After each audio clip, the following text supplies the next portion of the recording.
क्यों ना इस लोडिंग डोज को एक जनमानस को उपलब्ध करा दिया जाए इजीली लेवल पे। उसको ये जानकारी हो जाए कि हमको हॉस्पिटल, अपने घर से हॉस्पिटल तक जाने से पहले अगर हम इस लोडिंग डोज को अपने घर में ही खा लेंगे तो जो काम हॉस्पिटल में 15, 20, 25, 30 या 40 मिनट बाद होना है वो दवाई आप घर से लेके चल रहे हैं, तो हो सकता है आपके हॉस्पिटल आते आते आपकी समस्याएं भी समाप्त हो जाए। ये बहुत ही महत्वपूर्ण है। मैं अपने जो लोग हैं, जो आम लोग हैं जिनको नहीं पता होती चीज़ें, उनके लिए आपको रिक्वेस्ट करूंगा कि समझाने पाएं कि दो दवाइयां हैं कौन सी हैं और कैसे उनको खानी है, और अगर उनके साथ कोई किसी तरीके की अनहोनी होती है, हार्ट अटैक आता है, चेस्ट पेन होता जी, देखिए इसमें 3 दवाई होती हैं।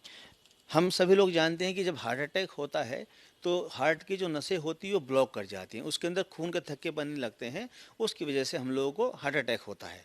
तो उसको रोकने के लिए 2 गोली इकोस्प्रिन की एक साथ खानी होती हैं। ये ब्लड थिनर है, जो खून का थक्का बन रहा है उसको रोकती है, उसको बनने नहीं देती है। दूसरा जो टैबलेट है ये रोजुवास्टेटिन का है, इसको सामान्य भाषा में अगर हम बात करेंगे तो कोलेस्ट्रॉल कम करने की दवाई होती है।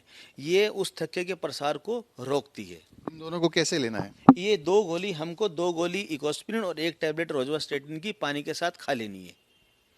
तीसरी जो दवाई है वो सॉर्बिट्रेट आइसोडिल होती है, इसको खाना नहीं होता है, इसको जीभ के नीचे रख के हमको चूसना है। उससे फ़ायदा ये होता है कि अगर हम खाते हैं तो दवाई पहले हमारे पेट में जाती है और फिर ब्लड में जाती है। चूसने से ये दवाई सीधा आपके ब्लड में ही जाएगी। तो ये एक इंजेक्शन की तरह काम करता है, जैसे इंजेक्शन हम लोग सीधा ब्लड में देते हैं, तो ये इंजेक्शन ही है एक तरह का। तो जैसे ही हम इसको खाते हैं ये तुरंत असर कर देती है, और ये इसका काम होता है कि जो हृदय की जो नसें सिकुड़ गई हैं, जो ब्लॉक हो गई हैं, उनको खोल देगा। तो जो ब्लॉकेज आया था वो ऑटोमेटिकली उसके खुलने की वजह से कम हो जाएगा और खून का बहाव दोबारा शुरू हो जाएगा। मैं देख रहा था इसमें आपने जो किट का नाम है वो राम किट रखा है। राम किट के पीछे रखने के नाम के पीछे क्या उद्देश्य है? देखिए इसके पीछे कई सारी चीज़ें हैं।